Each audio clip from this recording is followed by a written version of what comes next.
ಯಾವ ಆಂಗಲ್ ಇಂದ ನೋಡಿದ್ರು ಕೂಡ ತುಂಬಾ ಸುಂದರವಾಗಿ ಕಾಣುವಂತ ಹೀರೋ ಯಾರು ಅಂತ.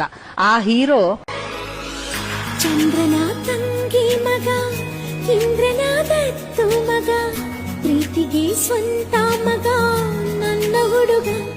ಹುಡುಗಿರಿಗೆ ನಾನೇ ರಾಜ ನಾನು, ಹುಡುಗರಿಗೆ ಕದಿಮ ಕಳ್ಳ ನಾನು, ಪ್ರಳಯ ಅಂತಕ ನಾನು ಗೇಡು ನೀನು. ಯಾವ ಆಂಗಲ್ ಇಂದ ನೋಡಿದ್ರು ಕೂಡ ತುಂಬಾ ಸುಂದರವಾಗಿ ಕಾಣುವಂತ ಹೀರೋ ಯಾರು ಅಂತ. ಆ ಹೀರೋ ಚಂದ್ರನ ತಂಗಿ ಮಗ, ಇಂದ್ರನ ದತ್ತು ಮಗ, ಪ್ರೀತಿಗೆ ಸ್ವಂತ ಮಗ ನನ್ನ ಹುಡುಗ. ಹುಡುಗಿರಿಗೆ ನಾನೇ ರಾಜ ನಾನು.